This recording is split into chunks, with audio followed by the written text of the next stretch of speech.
তুমি যদি ক্লাস 6 এর একজন ছাত্র বা ছাত্রী হয়ে থাকো, প্রথম পর্যায়ক্রমিক পরীক্ষা তোমাদের চলছে। ভূগোল পরীক্ষার একদম দোরগোড়ায় দাঁড়িয়ে ভূগোল বিষয়ে কোন প্রশ্নগুলো পড়বে বুঝতে পারছো না, বা কোন প্রশ্নগুলো পড়া থাকলে তোমরা পরীক্ষাতে হুবহু কমন পাবে, তেমন কিছু প্রশ্ন জানতে চাইছো। আজকের এই ভিডিওটি তোমাদের জন্য। তার কারণ আজকের এই ভিডিওতে আমরা ভূগোল বিষয়ে একটি চূড়ান্ত গুরুত্বপূর্ণ প্রশ্নপত্র শেয়ার করছি। চূড়ান্ত গুরুত্বপূর্ণ এই কথাটি বলার একটাই কারণ, এখান থেকে প্রশ্ন তোমাদের পরীক্ষাতে আসতে চলেছে। আমরা প্রতিটা প্রশ্ন উত্তর সহ বলে দিয়েছি এই ভিডিওতে। সো আমরা প্রশ্নপত্রটি একদম প্রথম থেকে দেখে নেব।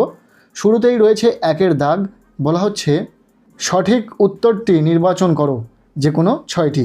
এখানে 6টি এমসিকিউ টাইপ প্রশ্নের উত্তর লিখতে হবে। প্রতিটি প্রশ্নের মান 1 নম্বর করে, টোটাল 6 নম্বর রয়েছে। প্রথম প্রশ্ন, মহাবিশ্ব সৃষ্টির সময় যে অসংখ্য ধূলিকণা ও গ্যাসের মহাজাগতিক মেঘ তৈরি হয় তা হলো, উত্তর হবে নীহারিকা। খদাগের প্রশ্ন, ভারতের ক্ষুদ্রতম রাজ্য হলো, উত্তর হবে গোয়া। এখানে আমরা প্রতিটা প্রশ্নের উত্তর তার নিচে চিহ্নিতকরণ করেছি ডিফারেন্ট কালারে, যাতে তোমাদের বুঝতে সুবিধা হয়। এরপর গদাগের প্রশ্ন, পৃথিবীর পরিধি প্রায় 40,000 কিমি। এরপর ঘদাগের প্রশ্ন, যে গ্রিক দার্শনিক প্রথম পৃথিবী গোলাকৃতির কথা বলেন তিনি হলেন, উত্তর হবে অ্যারিস্টটল। এরপর দাগের প্রশ্ন, পৃথিবীর প্রথম মহাকাশচারী হলেন, উত্তর হবে ইউরি গ্যাগারিন। এরপর 4 নম্বর প্রশ্ন, আবর্তন গতি ও পরিক্রমণ গতি প্রায় সমান, উত্তর হবে শুক্র গ্রহের।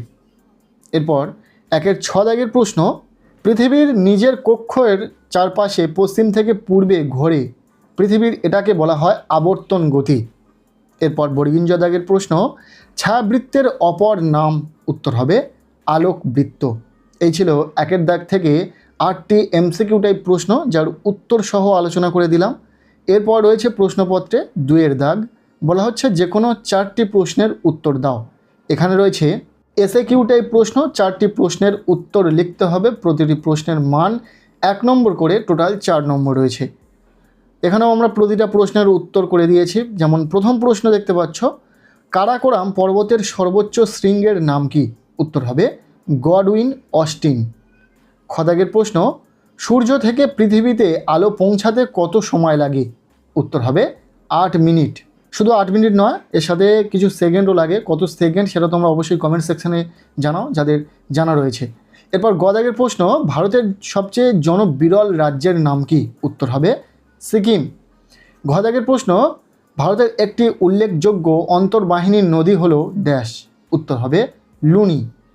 এরপর দাগের প্রশ্ন, ভারতে অবস্থিত হিমালয় পর্বত শ্রেণীর সর্বোচ্চ পর্বতশৃঙ্গের নাম লেখো, উত্তর হবে কাঞ্চনজঙ্ঘা।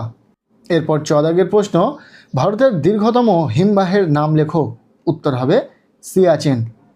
এই ছিল 2-এর দাগ থেকে এসএকিউ টাইপ প্রশ্ন। এরপর আমরা দেখে নেব 3-এর দাগ, বলা হচ্ছে অনধিক 30 শব্দে উত্তর দাও, যে কোনো 2টি। এখানে 2 মার্কের প্রশ্ন রয়েছে, 2টি প্রশ্নের উত্তর লিখতে হবে, টোটাল 4 নম্বর। এখানে আমরা প্রতিটা প্রশ্নের উত্তর সহ দেখে নেব। প্রথম প্রশ্ন, ভারতের সংবিধান স্বীকৃত ভাষা কয়টি? এর সাথে প্রশ্ন, এদের মধ্যে সংযোগকারী ভাষা কোনটি? উত্তর হবে ভারতের সংবিধান স্বীকৃত ভাষা মোট 22টি। ভারতের বিভিন্ন ভাষাভাষী মানুষের মধ্যে সংযোগকারী ভাষা হিসেবে হিন্দি ব্যবহৃত হয়। এরপর খদাগের প্রশ্ন, দুন কি? উত্তর হবে শিবালিক ও হিমালয়ের মাঝের সংকীর্ণ উপত্যকাকে উত্তরাখণ্ডে দুন বলা হয়, যেমন দেরাদুন।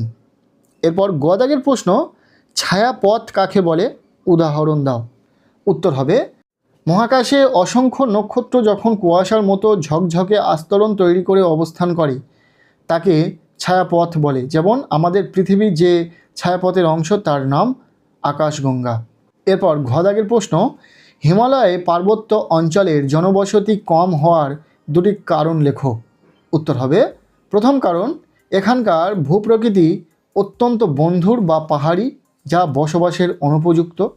আর দ্বিতীয় পয়েন্টে বলা হচ্ছে তীব্র শীত ও যাতায়াত ব্যবস্থার অসুবিধার কারণে এখানে জনবসতি খুব কম। এরপর প্রশ্নপত্রে 4-এর দাগ, বলা হচ্ছে অনধিক 50 শব্দে উত্তর দাও, যে কোনো 2টি। এখানে রয়েছে 3 মার্কের প্রশ্ন, 2টি প্রশ্নের উত্তর লিখতে হবে, টোটাল 6 নম্বর। এই 3 মার্কের প্রশ্নের ক্ষেত্রেও আমরা উত্তর করে দিয়েছি। যেমন প্রথম প্রশ্ন, পৃথিবীর কক্ষপথ কাকে বলে? এর সাথে কক্ষতল বলতে যা বোঝায় তা লেখো। উত্তর হবে পৃথিবীর যে নির্দিষ্ট ডিম্বাকৃতি পথে সূর্যকে পরিক্রমণ করে তাকে পৃথিবীর কক্ষপথ বলে। এই কক্ষপথটি মহাকাশে যে কাল্পনিক তলে অবস্থিত তাকে কক্ষতল বলে। ইম্পর্টেন্ট প্রশ্ন। এরপর খ দাগের প্রশ্ন, পৃথিবীর আবর্তন থেমে গেলে কি ঘটবে? উত্তর হবে পৃথিবীর আবর্তন থেমে গেলে দিন ও রাত হওয়া বন্ধ হয়ে যাবে। পৃথিবীর যে অংশ সূর্যের সামনে থাকবে সেখানে চিরকাল দিন এবং বিপরীত দিকে চিরকাল অন্ধকার ও প্রচণ্ড ঠান্ডা থাকবে। এর ফলে উদ্ভিদ ও প্রাণী জগতের ভারসাম্য নষ্ট হবে এবং পৃথিবী বসবাসের অযোগ্য হয়ে পড়বে। ইম্পর্টেন্ট প্রশ্ন, খুব ভালো করে পড়বে। এরপর গ দাগের প্রশ্ন, ভারতকে নদীমাতৃক দেশ বলা হয় কেন? উত্তর হবে ভারতের উপর দিয়ে সিন্ধু, গঙ্গা, ব্রহ্মপুত্র সহ অসংখ্য ছোট বড় নদী জালের মতো ছড়িয়ে রয়েছে। ভারতের কৃষি, শিল্প, পরিবহন এবং জনজীবন এই নদীগুলোর উপর গভীরভাবে নির্ভরশীল। নদীগুলো মায়ের মতো ভারতীয় সভ্যতা ও সংস্কৃতিকে লালন করেছে বলেই ভারতকে নদীমাতৃক দেশ বলা হয়। এরপর রয়েছে প্রশ্নপত্রে 5-এর দাগ, বলা হচ্ছে অনধিক 80 শব্দে উত্তর দাও যে কোনো দুটি। এখানে রয়েছে 5 মার্কের প্রশ্ন, দুটি প্রশ্নের উত্তর লিখতে হবে, টোটাল 10 নম্বর। প্রথম প্রশ্ন ক দাগে, চিত্রসহ অক্ষরেখা ও দ্রাঘিমা রেখার বৈশিষ্ট্য বর্ণনা করো। এরপর খ দাগের প্রশ্ন, জিওড কাকে বলে? এর সাথে সৌর ঝড় বলতে কি বোঝো? এরপর গ দাগের প্রশ্ন, স্থানীয় সময় ও প্রমাণ সময় কাকে বলে? এর সাথে AM এর পুরো নাম কি? এরপর ঘ দাগের প্রশ্ন, ভারতের উপদ্বীপীয় মালভূমি অঞ্চলের সংক্ষিপ্ত পরিচয় দাও। ষষ্ঠ শ্রেণীর ভূগোল বিষয়ে এই প্রশ্নপত্রটি তোমরা খুব ভালো করে দেখে রাখো। এখান থেকে যে প্রশ্নগুলো রয়েছে খুব ভালো করে ঠোঁটস্থ করে নাও, তার কারণ এই প্রশ্নগুলো তোমাদের পরীক্ষাতে পেতে চলেছো তোমরা। কেমন লাগলো আজকের এই ভিডিওটি জানিও। ভিডিওটি যদি একটু উপকারে তোমাদের লেগে থাকে তাহলে ভিডিওটি বন্ধুদের সাথে প্রচুর শেয়ার করে দেও।